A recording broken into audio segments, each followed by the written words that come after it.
Welcome back to the LCS. Team Liquid versus NRG draft getting underway. And Emily, last week, you had two of these players on pros. Yeah. UmTi and Huhi. Really interesting, really quick little story about these two. We want to see if this impacts the way UmTi plays today. Yeah, basically, I miss this a lot. Kimchi stew.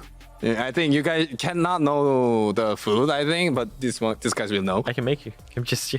Really? Yeah. Come to my office. Come to Next week will be a super week, right? Yep. We'll have 3 games. Make sure to catch it and make sure to support my team especially. Thank you. Oh. you know you play UmTi in the first game, right? So I was watching him. Yeah, so do you want kimchi stew or not? It will depend. Do you want kimchi stew or not? A healthy trade is happening here. No collusion whatsoever. All right, right off the bat, Ivern gone. That was victorious. Still no Lilia ban. Those are the two strongest win rate junglers if we're following the Ole book for this patch, and the Karma ban, of course, coming in. Interesting. Ashe has been the pick that has been left open far more frequently. So you could go Ashe, but some of the teams have not been confident in going pretty squishy Ashe Jhin, Ashe Varus lanes, and has been successful, especially with Blitzcrank being a pretty consistent counter pick. So it makes sense that that's been falling off. Yeah, and it was nice last game to see an AD carry game that mattered. Ezreal in there. Ezreal's up. True. Got an Ezreal game. But otherwise, the AD carry met has been, here's a supportive thing. I can poke you from far away, and that's about it. Give me UmTi's Lilia. UmTi obviously is going with the buy, but he was also talking about maybe throwing in some interesting picks. And of course, FBI and Huhi, known Senna lane enjoyers. They have the flexibility here. They can go Senna TK or Senna Seraphine. Both options still open for them. Hey, I'm just saying, in the past, there was a Senna Ziggs that was available. Maybe you want to take that away from APA. I know draft has been a conversation from Team Liquid as a whole. Feel like their last couple drafts have been interesting to me because the first draft that they had, you got to see the Azir come from APA, but then as they kind of went along, he kind of started to center himself around Tristana. So any thoughts on how they have been drafting so far? I mean, I think last week they were definitely trying to pick a little bit more late game team fighting. I think if you look at the W's and the L's, the W's are the scaling comps and the L's are the ones where they're trying to get ahead early. So you can tell they're trying to work on being able to snowball early game, but you also got to pick up wins. And with an Azir, so far it's actually kind of a mix of two because Vi is a very good early game jungler, but Azir is the control mage for scaling. Yeah, and it is really interesting because, again, when we talked about TL last year, we really focused on how hard they like to slam bot lane, which is why I was not surprised that you did see stuff like the Jhin Ashe out of them and them trying out the Lucian. APA doing the Azael hover is definitely not getting locked in. And so it ended up just being a Senna pick with just, I'm imagining a counter pick that's going to be coming in from FBI, Huhi and FBI later on. So they're holding on to what's going to be pairing with Senna, which, hey, if they hold on to it in 4-5, then Team Liquid's just going to start sending bans. But this is also another game where Team Liquid are not picking their AD carry until 4-5. So NRG could just respond with AD carry bans and make that lane a little bit easier. I do like the Poppy top, though, if I'm piecing things together with what Team Liquid has so far. Into the Cassante. I also, in the back of my mind, though, wonder if that Poppy could end up being really bad, because Palafox can play Cassante mid. And they can flex something up against the Poppy to really get powerful lane. So I think that Poppy pick might be a little preemptive by TL. That actually is one of the strengths if we look at the way NRG play and also why you're seeing the Jace ban. Obviously, I think that would be more for Dhokla in the top lane, but when NRG has looked at their strongest, it's also because they can flex these picks between mid and top.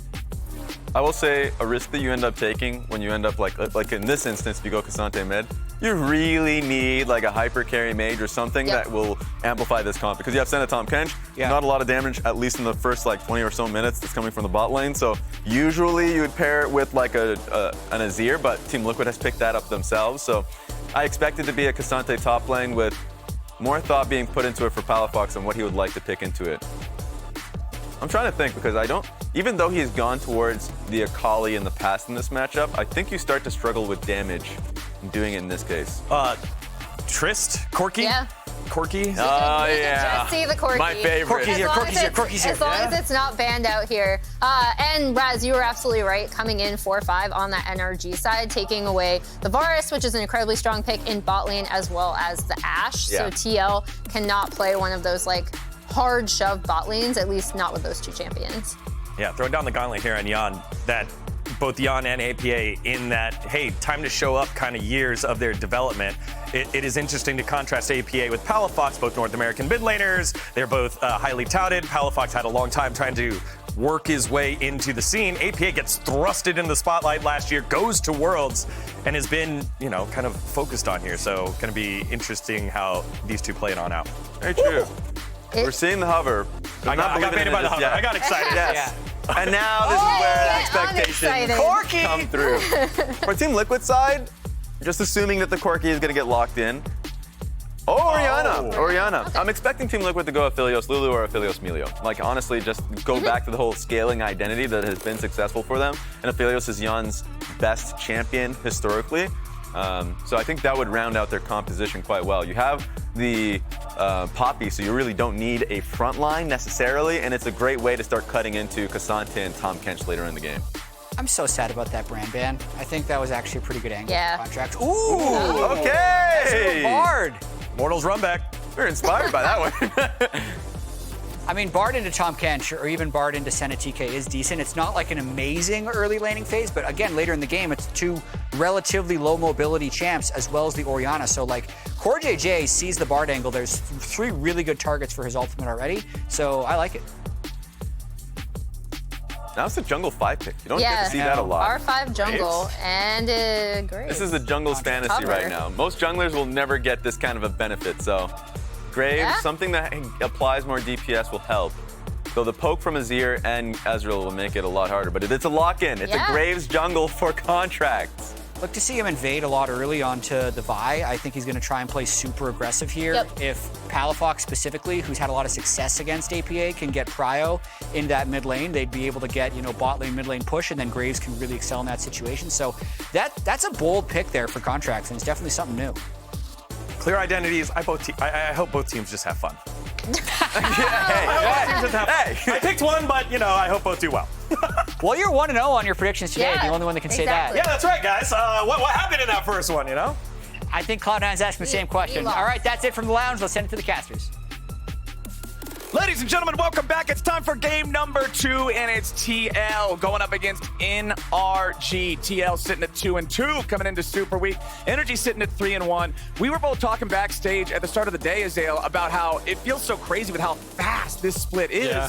Once today and the next 2 days of games are done, we're halfway through the split. Yep. There's not nearly that amount of ramp-up time you might have been able to count on in the past. So for both of these teams, even if you're sitting at 3-1 as NRG, you could still have a negative record by the end of Super Week if the things fall apart a little bit. So everything matters, man. You got to go into every game serious and ready to go. I mean, Super Week is incredibly important for the overall standings, right? We are going to have 3 games played this weekend. We've only had 4 total played before that. So if you have a really good Super Week or a really bad Super Week, it can absolutely change how things are going to look for you for playoffs. Going to be another interesting one here, though.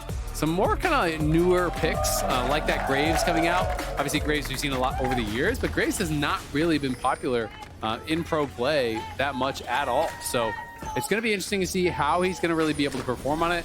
I like the Impact Poppy pick a lot. I think Poppy is very strong and kind of has been underrated. There's not a massive amount of dash champions at all, though, on the other side. So I think it gets less value than it can in some games. But either way, Impact Poppy is going to be fun to watch.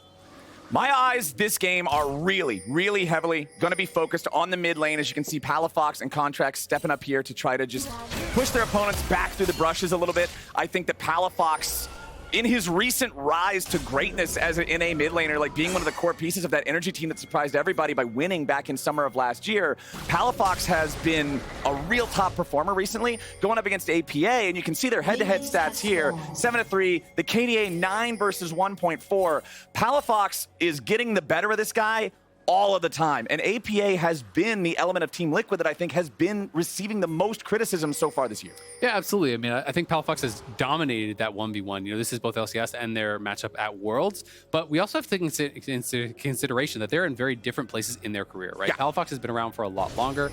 And so this is Palafox and APA in their first 34 games each, as we are seeing Graves actually invade. So he just eat over the wall. Didn't he start over on that dragon? So he's going to be able to push out UmTi. There's no way his laners can actually come and help him. So clever start here from Contractz. A little bit of risk to it, definitely. But at the end of the day, he knew that no one was actually leashing for him because the bot lane had shown bot. So the risk is very low. He comes in, takes away that red, no problem. He's going to be able to get Raptors. And he could even potentially cross back over to the other side of the map to be able to defend his top side. But just quickly to finish on that point, you know, Palafox and APA, through the first 34 games, APA is actually performing very, very well when you consider. So we have to give this guy time to grow, right? He's still really early on in his career. He only played 7 games, I believe it was, with TL before playoffs started in the LCS. He hasn't even played a full split in the LCS yet. Okay, UmTi looking for a counter jungle on the enemy red, low health. But it looked like Contractz was already pathing up here himself. He could be dead if Contractz finds him. Contractz is there. UmTi's trying to get away. First shot into his back, flashes away, trying to escape. Ball breaker over the wall. He should escape on this one. But what I wanted to bring up is what you said at the start of the game. Graves is one of those picks that we see in solo queue. He's kind of an evergreen pick in there, especially because junglers who like to invade and bully just love playing him. They love playing him to carry. But we haven't seen him in pro for a while. And I think a lot of times, champions that are strong in solo queue, but you don't see him as much in pro, it's because you can't utilize their biggest strengths from solo queue. So I love seeing Contractz just walk up into the red, say, hey, what's up? I'm Graves. Get the hell out. Yeah, I mean, that's what he does. Exactly. If you find a good angle for the pick, even if the pick is not popular, it does not mean it is not good, right? And that is one of the things that I was really hoping we were going to get from this live patch thing that we're doing in the LCS, right? Where people are kind of forced to be able to think for themselves. You can't just copy the other regions. You have to be the innovator, not the one that's just copying the homework. And it's only been 3 Graves picks worldwide in the top 4 regions. So this is only number 4, and it's 1 and 2. So it's not like he was watching someone really owning on this pick and be like, I gotta play that. This is him figuring out that this is a good angle for the pick. And you can see APA sent home early here, as has been the story between these two guys. Palafox has just really had him downloaded. Both of them playing these mid laners that can really carry the game. Dhokla trying to get away now. Impact chasing after him here with a steadfast presence, but Dhokla dodged away with a footwork before it was active, so he did not get the extra damage or the interrupt on the dash. Impact just slightly too late on that means Dhokla survives the game. Yep, that is the key thing to track, the fact that he didn't get in on top and with the W to deny the dash out, because that dash gave him enough space for the Ghost to really make the difference there. And now it ends up being a pretty positive trade for Dhokla because it's flash for Ghost. Ghost is that shorter cooldown. He's going to be feeling happy about it. You know, UmTi trying to make something happen. Obviously, brutal start for him. He gets pushed off his red, loses his red Raptors, crosses the map after doing the blue, after having to cross to the blue to do that, then gets pushed out of that as well. So he is going to be way behind where this Graves is, but at the very least, forced the summoner and, you know, is trying to stay active on the map. Pretty unfortunate state of things early on here for TL, as NRG's off to some solid leads with the jungle advantage, with the mid lane advantage. Look at the jungle buys. Yeah, it's Serrated Dirk versus a Red Rock. Yep. Not exactly the greatest comparison there for Vi. Got a tomato in his inventory. He's going to have tomato all over his face if this is the kind of pace that ends up happening throughout the game, because one thing I know about Vi, the champion feels really bad to play from behind. You're essentially going in and you're just a loop pinata. Yeah, you're going in and you hope that somebody else gets pinata with you. Yep, exactly. It becomes that one-way trip every single time, but I like that UmTi is not just shying away from these plays. They drop a pink in the pit. He goes over the back of the wall here. He's going to get that dragon. Easy peasy. You know, you can still farm this up.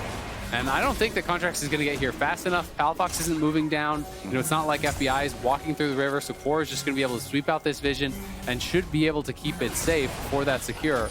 Even if FBI shows up now, it is going to be too little too late, as Smite is available and UmTi can just queue over the wall after it. So great take, you know, to be able to grab that early on. Nicely it's done. also the best early dragon that you can get. You know, getting that early ocean really helps the laners, and APA maybe needing that help. Yeah, Palafox hitting the level 6 first. APA. CSD as well, like force back. Stomping him, man. I don't know what it is about this matchup, but way more so than against other players. Like, APA really struggles against Palafox. I think he is generally a pretty solid laner, even against a lot of our best laners in the league. But Palafox really just seems to dominate him every time they play. So Palafox has something figured out, I feel like, against this guy. Or maybe it's one of those things where he's just his demon and he's slapping him in scrims, so he's going into it unconfident. But I don't know, like, APA versus Palafox and APA versus everyone else is two very different things, it feels like. Palafox has walked the path. He has paved the path of the NA mid laner. He knows all of the trials and tribulations that APA faces. Yeah. APA's mind is possessed by the spirit of Palafox. Palafox has him downloaded, man. 66 to 43 back there in the mid lane. NRG with a 700 gold lead. And let me just check real quick how much of that. Yeah, 500 of it's in mid. Yeah, exactly. I mean, when Palafox came into the league, he also didn't get to join, a top team kind of like APA did. So maybe Palafox wants to humble him a little bit. He's like, okay, you got to go to Worlds. That's not the NA experience. You're supposed to suffer.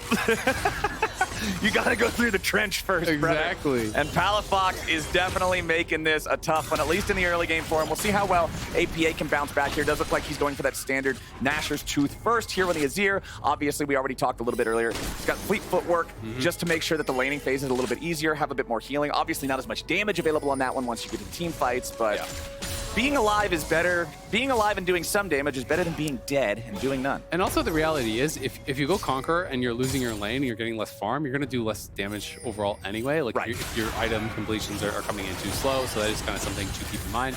We've also been seeing a lot with these fleet builds is that people actually go into Litbane, which is kind of that like new style out of Azir. A lot of people are pretty critical of it. That's obviously higher burst. The stats on it are quite strong and is one of those few items that actually gives ability haste, where ability haste has gotten a lot harder for mages to grab. So people do kind of tend to prefer, I feel like, the Liandry's. Obviously, Liandry's is higher DPS, but Litbane has its own merits too and is becoming pretty popular. Plus, it gives you that extra 50% attack speed on the cast. It's like it turns Azir into a weeaboo. He does the thing where he just flashes the sword. Pulls out the sword. Yeah, and then you're already dead. Chops the tomato in half. Right, and then the sword's already back before you ever even saw him swing, right? That's the power of the Litbane Azir. We'll see if that's what APA goes for this game. Honestly, this one's kind of following same level, by the way. In the footsteps of the previous game, we do not have a very active early here as UmTi wants to try to step up and challenge Contractz. He does smite away the large chicken. Contractz did not have his own smite ready to go. I'm pretty impressed by UmTi. UmTi, you would not know. Like, if you watched the level 1, you would never believe that this is the game state that he got himself into afterwards. Yeah, he's down a little bit of gold. He's down 1 camp currently, and he took the dragon. Like, that's not bad. My man got pushed off, started leashless on the blue buff, way late in the game at 20% HP, then crossed the map, got pushed off the enemy red buff, and had to flash. Yeah. And he's still not even behind in 9 minutes. I think he's done a really good job to actually navigate his way back into the game. Even took even objectives, right? It's 2 grubs for the dragon. I'd actually probably favor the dragon. I mean, anybody that's ever played jungle has been in a bad start like that, where you get late invaded, your counter plan doesn't work. Like, you know how bad it can go. So this is great for Team Liquid and for UmTi. The game's still very, very close. Still no kills, though. I'm kind of hoping we start to get a little bit more gasoline pumping here. I mean, we have been pretty light on engage in both of these games. There is obviously Vi and stuff, but like, we don't have support engaging. We don't have that additional gank assistance in some of these lanes, which I think is part of it. So it's kind of pushing people back to just towards farming.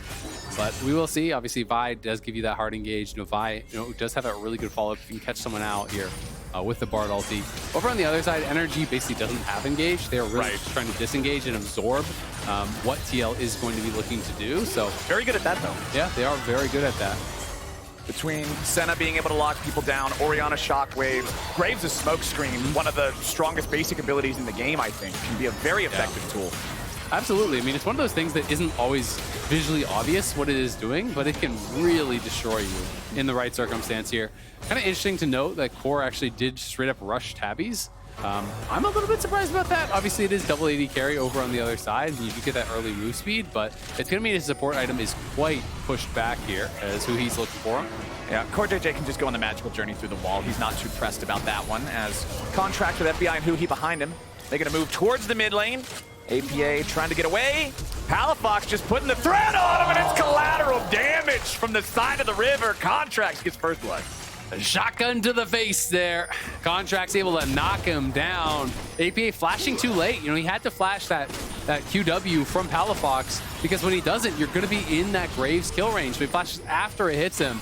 Contractz starting up this dragon now, but TL are still around and are trying to push in, but they are down there mid laner until he TP's back. Exactly. The TP's already coming in. It's unleashed. Huhi's here on the front line, going to be soaking up the damage for now as UmTi goes into the back and gets a face full of buckshot. Where's the rest of the fight going to go as Dhokla makes his way all in, all out? Yeon goes back on a magical journey as APA tries to stand and fight. Contractz has been killed on the side of NRG, but now Impact's in danger. Huhi's gone back over the wall. 1, 2, 3 licks to the center of an Impact pop as Dhokla is 1v2 and winning it. APA tries to get away as CoreJJ lands the ulti. Dhokla goes golden, and now NRG goes back. They end up winning the fight. It's a 4-1 game and a 2,000 gold lead. Yeah, not going to be able to take the dragon, but Contractz is back on the map now. Impact arrived first with his TP, was able to kill off Contractz. That stops them from taking it.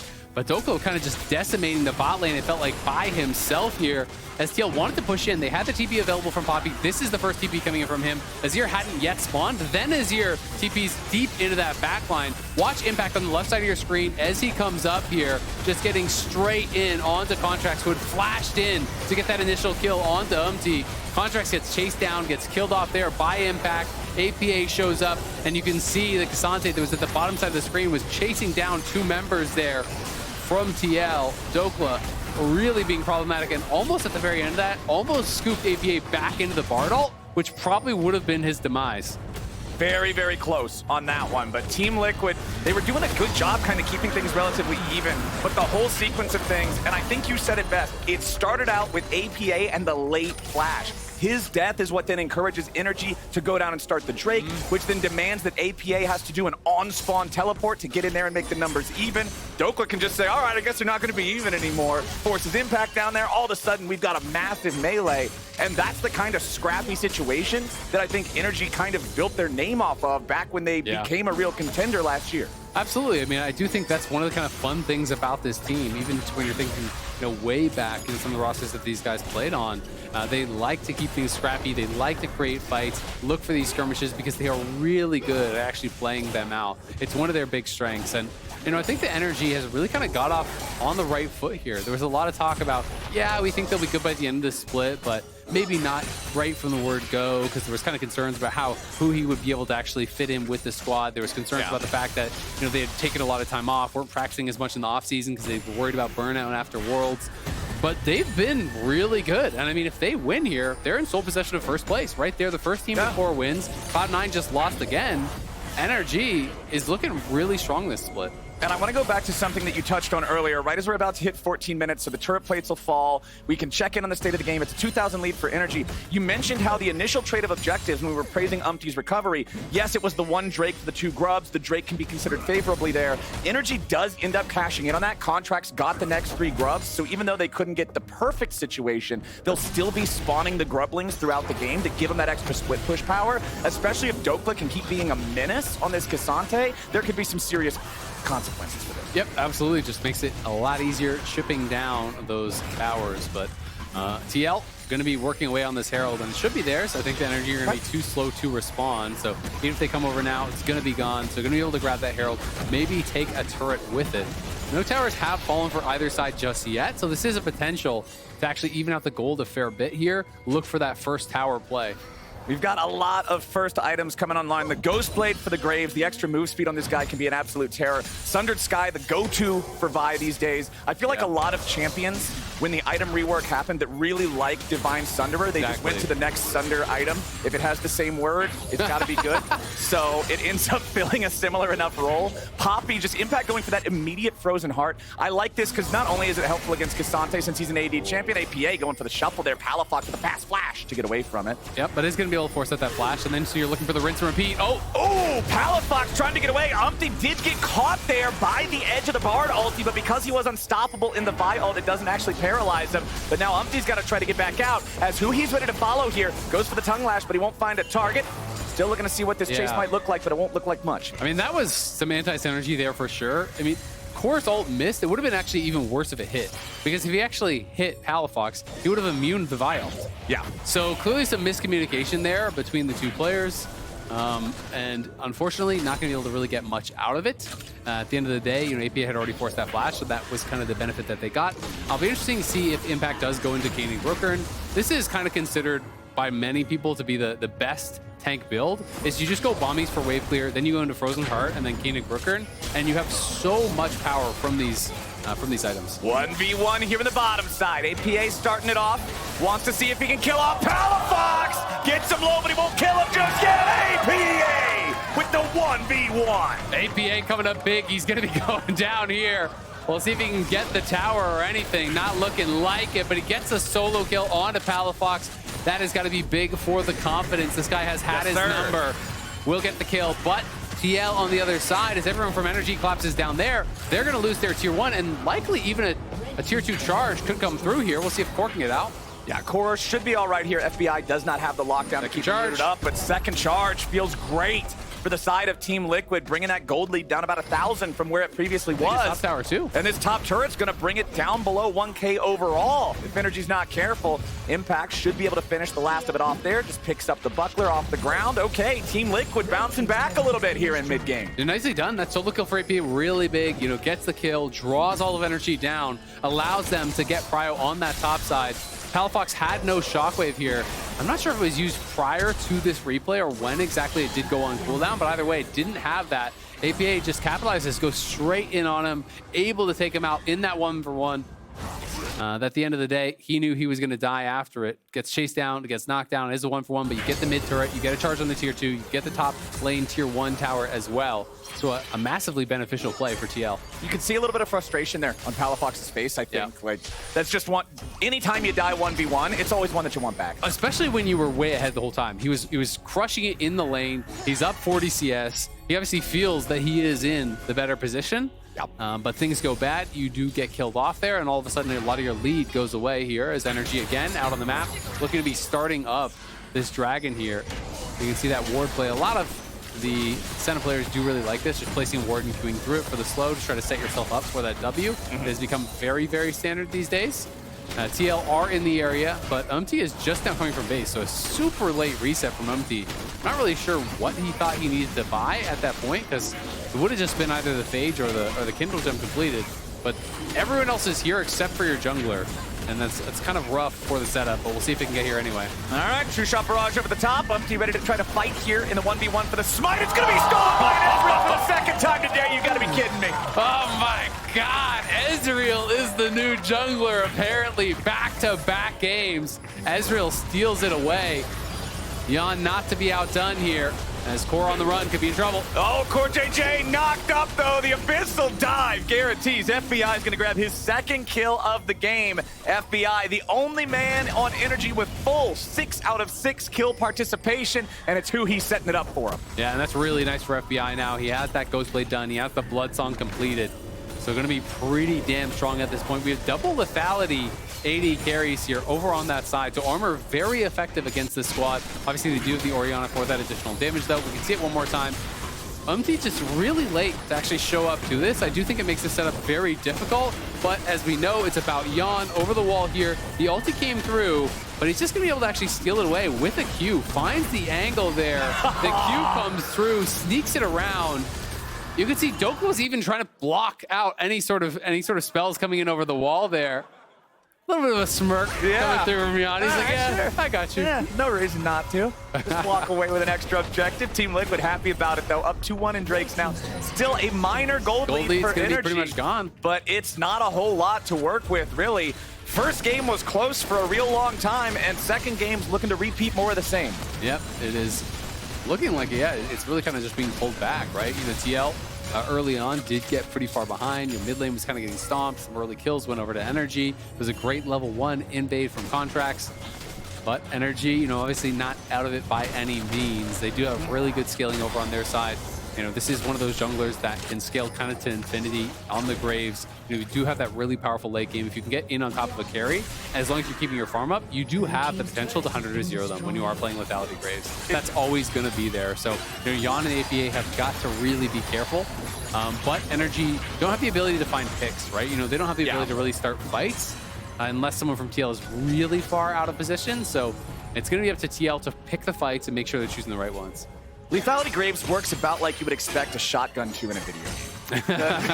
If you get on top of the guy is dead. Lethality Graves and Gangplank Barrels follow FPS rules as Yeon tries to get away, gets locked down for a while. They aren't going to be able to finish him here just yet. Now FBI's in danger, going to be scooped up by Huhi and kept safe.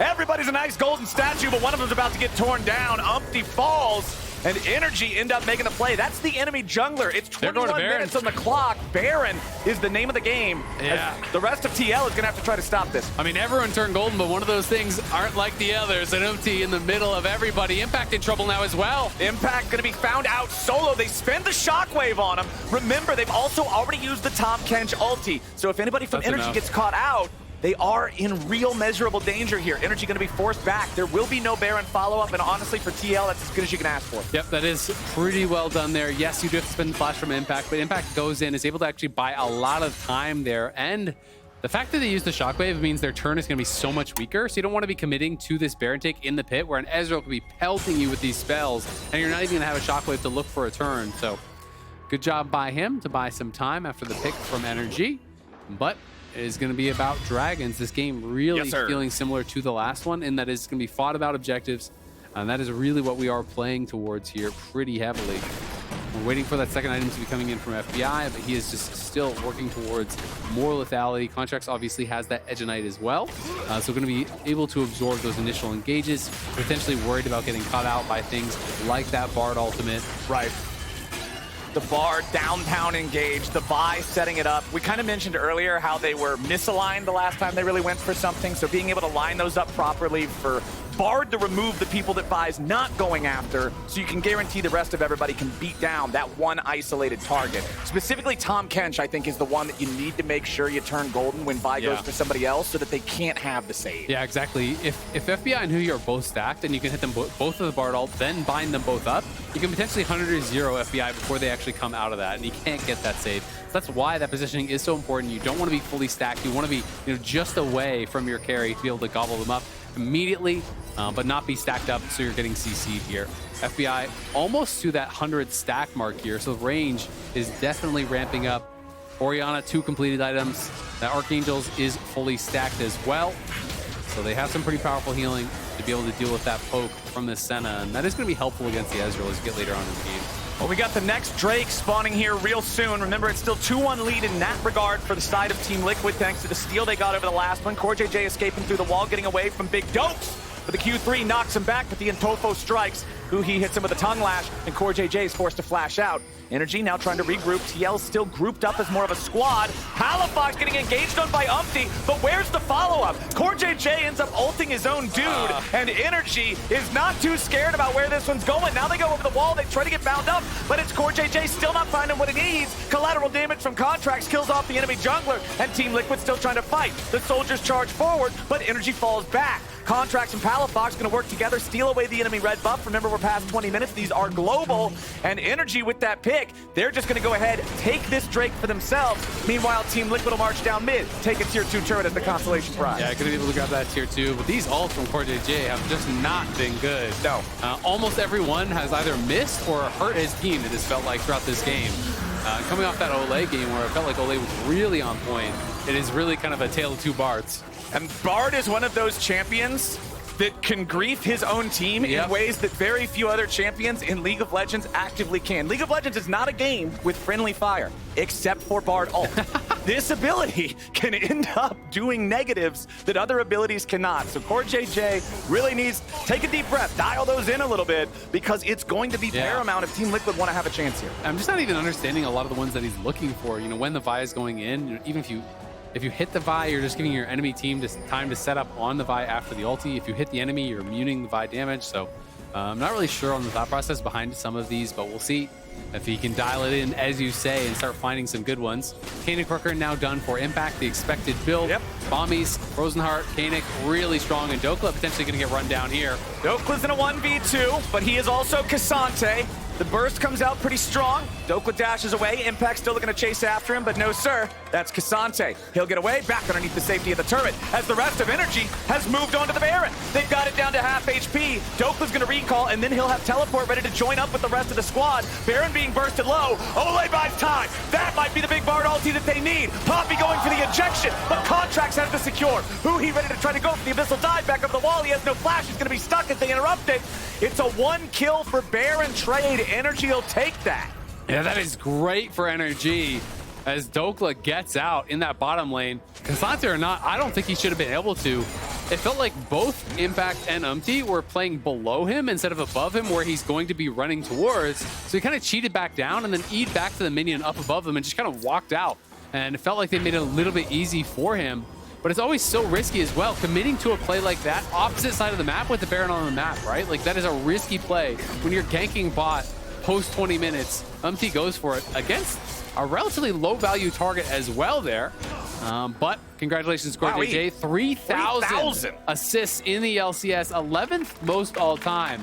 This guy's been around for a long time now, and some people forget he started out in LCS as an AD carry on Dignitas. On Dig, yeah. So that was a long time. That is the old long lore. time ago. Very dark and deep. Let's see if Yeon can get away from this, though collateral damage goes wide. I don't know if it would have killed him, but it sure would have taken him close, if nothing else. Still at about half HP, though. NRG continuing to push as APA buffers through the lockdown from the center route, but NRG has enough damage to hard force this turret away. Up to over 3,000 gold lead now, as they still have another minute and a half here on the Baron buff. Yeah, no one answering Dhokla's K'Sante up in that top lane, so he's going to be working away. This tier 1 is going to be going down in a hurry here. And NRG now creating a significant lead for what feels like the first time in this game. You can see the LDR is done now for Contractz as well, so his damage is ramping up. And it is another Edge of Night over on FBI's side, so to kind of give some benefit of the doubt to Core. Yeah, it is hard for him, to find the correct targets because there's 2 Edge of Nights, right? Like, that's going to make it really, really difficult. And some of these champions have some pretty decent mobility as well, so the targets are kind of few and far between at this point. It feels like you have to either poke off the Edge Knight, then go for the AD carries, which are obvious targets. Otherwise, it's literally just Palafox you can aim for. And poking off the Edge of Night becomes much more difficult when normally you want to use that Bard ulti from a significant range away. You lose some of the real power of that by losing the element of surprise of, wait, the Bard was there. He was looking for me the whole time. So NRG now going to take out the last remaining tier 1 turret. They took out all 3 of those in pretty rapid succession, boosting their gold lead up to over 4,000. Now they've got the 4-man group in the bot lane looking to force one last objective here on the tier 2. As Dhokla's back in mid, he's going to be all alone, isolated. This time they got Yeon here for the damage too. As Dhokla gets out with a Pathmaker, UmTi's ready to try to lock him down. NRG's just going to leave him there. Dhokla trying to fight his way out in the 1v3, goes for the knockup, but he won't find it. Dhokla will drop, but the trade is the bot lane inhib, and the top lane tier 2 now taken by APA. Impact seeing if he can prevent the recalls long enough for something else to happen back there, but a TP is going to be used instead. NRG wants to make sure they don't allow him to get away with this, but CoreJJ's come into the bottom lane, and now Contractz is set up by the ulti. Huhi ready to devour him, try to get him away to safety, but it's another TP coming in as they try to reinforce on TL's side. Contractz down to half HP, but that's going to be interrupted as Palafox and APA get into a 1v1, but it ain't going to be a 1v1 for long because FBI's coming in. The shutdown back up to Yeon on the Graves. FBI slashing and dashing back over the wall to the safety of the Krugs, but the Krugs are gonna keep chasing him. FBI does not want to let the Chicken Emperor go. Wait, APA runs back underneath the Sun Disc. He's gonna keep trying to get out. FBI ain't gonna chase him any further. Okay, wowee. Man, those Krugs had something against APA. Yeah. What did he say to them? I think it's just because he came up and sucker punched one of them in the back of the head. They were mad. The TL back down towards that bot side. This is going to be sole point they're moving towards. So NRG, at the end of the day, the trades end up being pretty good for TL across the map because, especially if they get solo gold on the Azir, getting that tier 2 on top side. He is missing some summoners, so they did spend quite a few summoners. No flash on Impact, no flash on UmTi, no flash on APA, so maybe those can be capitalized on. But the gold ends up kind of closing a little bit here. We're up to almost a 5k gold lead, I do believe, but it's down to 3.3k. And it is another Mountain Soul on the table again against a lethality-based team. Double lethality 80 carries here. You get that Mountain Soul, and you're going to be feeling pretty damn good as TL. So NRG have got to find a way to either, close this game out, use the pressure on the map they have from that bot lane hip to get really a lot more, or they're going to have to guarantee themselves that they deny this Dragon Soul with really good setup. there's a potential for a lot of golden statues in the next team fight as well. The Hourglass completed on APA, the unbroken arm guard in the inventory of Palafox, just stopping off for that active real fast and then going for the double rod to try to complete the hat, have the more burst power. On top of the fact that CoreJJ being barred, you can create massive amount of stasis just through those. So the next fight, I think target selection, even more than ever, going to be important here from both sides as the ward is placed in the side brush. NRG just want to make sure that they have as much vision as possible as they continue this 3-man push in the top lane. APA is splitting off in bottom. Now, Dhokla might be sent to try to stop him, but the other 4 players on NRG ready to hard force onto the tier 2 here in top. They'll take that one down. They're not going to use a Bard ulti or anything to try to save it. APA still pushing in bot lane. The Azir will finish off the tier 2 turret there. Dhokla still just ready to try to stop him. The Cassante does have Kainic Rookern, but this is an Azir with 3 completed items. Leandries, Masters, the damage on this guy is very much a real threat. Yeah, exactly. You're not going to win that 1v1, so it's just about answering the waves, but TL has done a good job of kind of just giving up the minimum, splitting APA across the map. Yeah. And usually in these situations, you're like, okay, well, you're not really going to get anything from it, but they're actually getting a lot and losing a little, as NRG just don't have the engage to punish it, right? You split out, when you have someone split pushing, your general answer is, okay, hard engage on the other side, right? But they don't have any hard engage, so they're really struggling to punish this split push here from APA.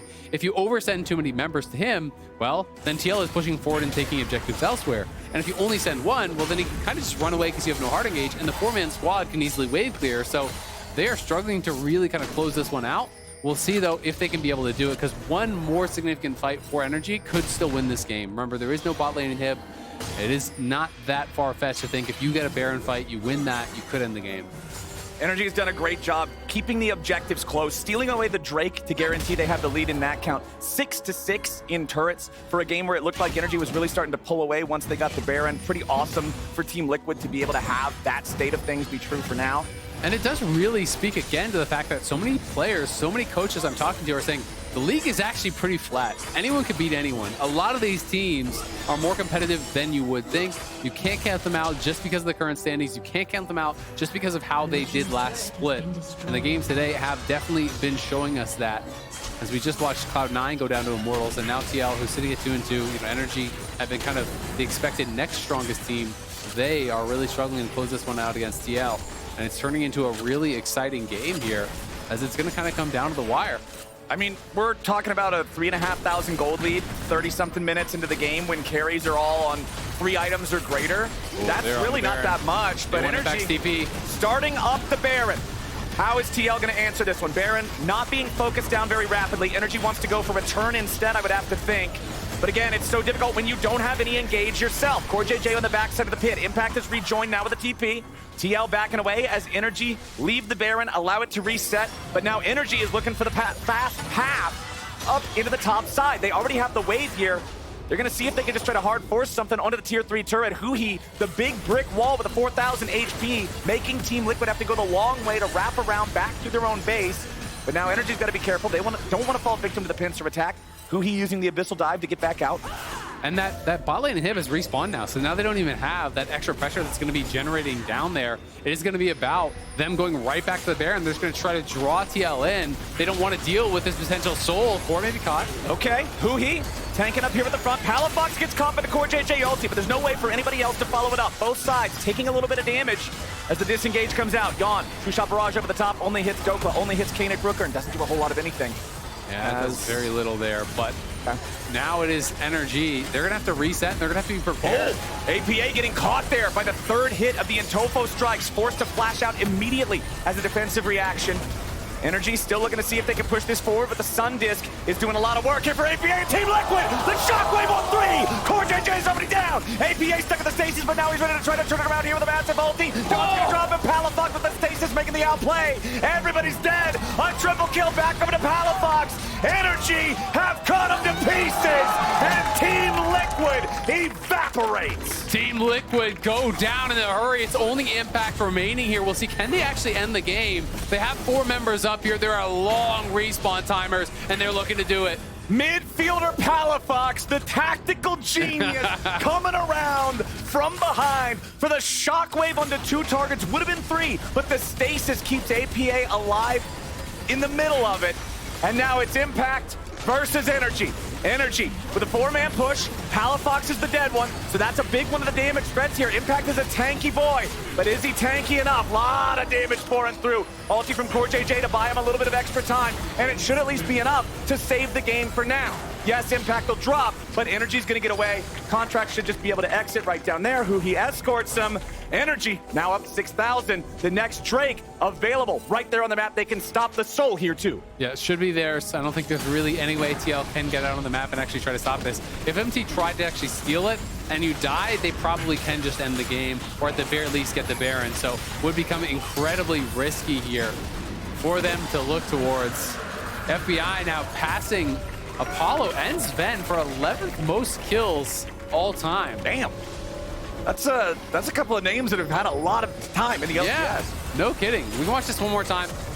We saw Palafox, he bases, he already had the death cap completed previously, but he bases, buys a Sork bot there, and finds the huge shockwave, really lighting him up. Then sidestepping on the APA ult, flashes forward over a Q from the Ezreal, shuts down the Ezreal as well. Yes, he dies in the exchange, but what an aggressive play there from Palafox. Happy about it, and those are the kind of big moves that you need when you don't have a team that has that engage. You got to find the angles. You can see on the other side the frustration it looked like from UmTi there. Yeah, really, really huge move from Palafox on that one to break what was feeling like a stalemate for a very long time. Sundisk used again here on the ruins of the tier 1 turret on the Team Liquid side in mid lane. Energy just going to shove another wave in. They'll move back over to Baron. They want to clear out the TL vision. UmTi is already behind enemy lines. He's waiting in the tri-brush. There's no TP on Impact, so they're trying to draw him up with the supers coming in through bot side. So Energy doesn't even have to stay on this. If everyone shows up, you just stop and you wait for the supers to do your work for you. Okay, let's see if that's how they want to play it. They're Baron's down to about half. Yep. They don't want to take it any lower. They don't want to risk anything. They're going to drop the ward into the tri-brush. They see UmTi. They know the position. Team Liquid is now stuck between a rock and a hard place. It's a double super wave crashing into Nexus turrets. Now they start again. Are playing it slow and playing it safe. They're forcing Team Liquid to make a tough call. Impact now having the Unleashed teleport ready to go, but the Nexus turret has already fallen. UmTi's gonna have to try to make some sort of a hero play, but Energy doesn't want to give him the chance. All 5 pulling off of the objective yet again, as Impact is still back at the base, answering the Nexus turrets. UmTi's still waiting, still looking for the angle, back here over the wall, but now he's running into enemy territory. He's retreated so far, and the Baron is now again the target. Impact has TP now though, so that's actually gonna be available once more here. Energy aren't able to just burst this down. You can see Palafox is hunting for UmTi. Okay, Baron down below half. Palafox trying to keep UmTi zoned away. Here comes the TP coming out from Impact. This fight is going to tell a lot about the story of the game. Dhokla going for the Q3 knockup here with the APA. Senna ulti over the top. UmTi's going to be taken low. Palafox now the target, but UmTi should die. Palafox ain't going to get him yet. CoreJJ with a shutdown back on over to Palafox. UmTi trying to escape from Contractz, but he won't do it. The 12-gauge goodbye gets him as APA will be double killed by the Grave. It's 2 dead on TL. It's 1 dead on the side of Energy as FBI tries to get away from Impact, who doesn't get the wall bang. Now Impact's going to be locked down as FBI kites it off. Not enough dead on either side to end the game. What a melee! This is crazy. Energy, I think, really navigating this quite well. But TL handling it very well also, sending Impact down, knowing that the TP would be back up. They now see them onto the Baron here once again. Now Impact shows bot. It's just 2 members here to try to push them off, but Yeon gets big damage on FBI. Yeah, FBI taken down to about 1/4 there between the damage from Baron and the damage from the True Shot Barrage. Huhi knows it, and he's trying to body block through the Mystic Shot. There's no UmTi available. The Baron is going to be claimed by Contractz, and Core and Yeon have to head for the hills. Contractz collateral damage backward to close the gap on Yeon, and 1 more attack does it. Contractz goes on a killing spree, and the enemy AD carry lost Flash and is still dead for 55 seconds. Yeah, couldn't get out of there. APA is going to be back up here shortly. We'll see what Energy can do. Remember, this next Dragon will be sold for either team that claims it. Here's the earlier play one more time as Dhokla catches APA with the edge of the Intofo strikes. The Shockwave, though, gets immune by APA with his stasis, then swoops in and knocks down Palafox there. The portal this time great from CoreJJ to try to buy some time. Lays the portal as well for APA to try to get out of there, but it's not enough. And then on the other side, Impact not able to find the angle to stun FBI into the wall. Just gives them a little bit of a push. And now it's Energy back on the map here, pushing down mid. They're looking to deal some real damage. At the very least, they're going to get this mid inhib, and the bot inhib's already gone, so that's 2 inhibs down. Yeon's up in 5. Bot lane inhibitor is respawning in only a couple of seconds, though. Yeon now back alive, too. Energy with a 5v5 in the enemy base. They go for the catch, but CoreJJ only hits Dhokla. Palafox stuck here in the front line. Are they even able to get him out? Yes, Huhi's got the devour, but now it's FBI under pressure with UmTi here in the back, but Palafox takes him down before the enemy AD carry dies. 4v5. Team Liquid trying to hold on. NRG taking the opportunity to just knock down that last remaining inhibitor turret. Top lane inhib now gone. Bot lane is respawned, so it's not triple inhib just yet, but NRG could change that in the blink of an eye. Dhokla trying to jump forward, finds the Intofo strikes with the APA. Huhi's ready to jump out too, but now the stasis once again keeping the Emperor alive. Impact trying to get back. Sun Disc raised on top of the ruins of Nexus turret number 1 as Nexus turret number 2 falls. Bottom lane inhibitor just being chipped away at as Contractz is shuffled in. He's not gonna die just yet. The shields keep him alive. Team Liquid will finally fall, and NRG takes the win after 41 minutes.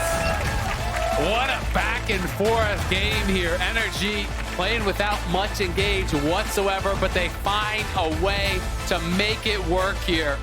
Really well played in some high pressure situations from a number of the NRG members. They moved to 4-1.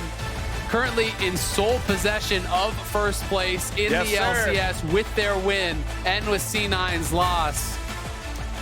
And it's another day. It's another strong NRG performance, but TL also really looking tough to take down here. I thought they played it out quite well themselves. Yeah, really push NRG after NRG got a big early lead. It looked like they might just get completely rolled over. But TL, I think, navigated it quite well to make it a competitive game. I think TL's macro was a lot better than their micro this game. Yeah. The CoreJJ ulti's not always on point. We talk about how Palafox just outplayed him there, coming around for the flank in the mid lane, which I think was probably the biggest individual play of the game. But overall, the conversation before that was Team Liquid doing a good job trading tier 2s for tier 2s, putting APA in a side lane where he can get objectives even when NRG are seemingly ahead. I've got to applaud TL for that, but again, back to NRG, back to the fact they found this win. You can see just by the scorelines, 3-0 and 14 on FBI, 2-1 and 13 on Huhi. These two were a part of almost everything the team did. But then when you look at the biggest plays throughout the game, I'm thinking about Palafox with that flank in the mid lane. I'm thinking about Contractz having some massive burst, collateral damage backwards, knowing you can chase down Yeon and pump him full of buckshot there at the end without getting out DPS. I'm loving the fact that everybody on NRG is having these bright moments in this game. Yep, absolutely. It's an exciting one for NRG. Staying flexible in their comps, showing us some different stuff, showing us some different looks here. And for TL, it's back to the drawing board. This has been the recipe for them each time. They've lost their first week game, then they come back, they win the next day. All right, reminder to all y'all out there, Fantasy LCS is happening on Sleeper. Not too late to sign up and start a league with your friends and crush your dreams with your own LCS Super Team. You can head on over to Sleeper.com or Sleeper.app to give it a try. But right now, we're joining Raz and Contractz on stage for an interview. What's up, everyone? I've got the victorious Contractz after that banger of a game. Thank you, thank you. Tell me a little bit about it. First, let's start with the Graves pick. That's crazy to me. Oftentimes, you don't get to see a 5 pick for jungler. So just talk about the thought process when the draft is rounding itself out. I mean, the thought process behind the Graves is kind of just, I level 1 invaded. It's kind of just trying to take advantage of the jungle matchup. But I'm going to be honest, I don't think Graves was the best pick there. It's not the best into Ezreal, Bard, Azir, Poppy, but kind of thought, I was just confident I can make it work. Was there any point in the game where you were getting a little concerned because it felt like Team Liquid is starting to find moments in the game to start creeping in? Yeah, it's pretty hard for us to actually find engages to hold vision because of how much range they have. So we just kind of had to be creative and take advantage of their missteps. I think they kind of overshot it quite a bit with Vi just ulting in, and then he kind of just his engage range was a little bit too far for his teammates. I think he just needs to play a little bit slower with his range. And I think the game would have been quite a bit harder for us. That makes sense. And so I wanted to do a checkup on your guys' expectations this split, because we heard from the team, it was like, okay, there's a bit of a break before, because obviously you guys are LCS champions, went to Worlds, came back, need a little bit of break. So you guys are saying that you guys were going to take some time to really ramp up. You guys beat C9 last week. You guys had a great game here. So how do you feel like you guys are ramping up so far? We haven't beat C9 yet. Oh, FlyQuest, my bad, not yet. Soon, though. Soon. Yes. I think our expectations are kind of just, we want to keep the peak of our play. We want to match the peak of our play, and we want to make that consistent. And we've had a lot of internal struggles, honestly, with a lot of arguing and trying to really figure out how we want to play. But I feel like we're definitely a lot harder on ourselves this split because the expectations are so high. So, no, obviously we're trying to win the split again and go back to Worlds, MSI. So, yeah. And that's a good way to end it, honestly. Once again, thank you. Congratulations on the win. It's going to be Shopify and Rebellion versus Dignitas after this game. Thank you, Contractz, and I'll see you later. Thank you. Appreciate it.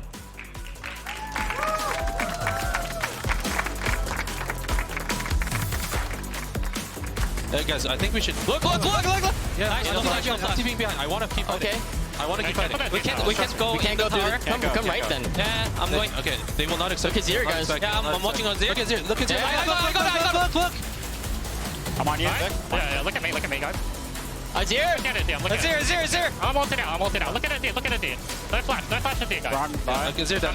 Help me, guys. I need help on Graves. Coming, you're fine. Yeah. Can we end or Bot. I don't think we can end. Yes, you can. End bot. You sure? Yes, 100%.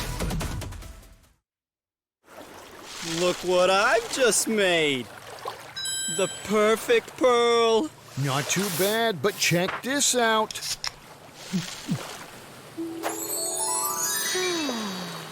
Whoa, a true Venus clam. Red Bull gives you wings. The new Red Bull Sea Blue Edition with the taste of Juneberry. Wings for every taste.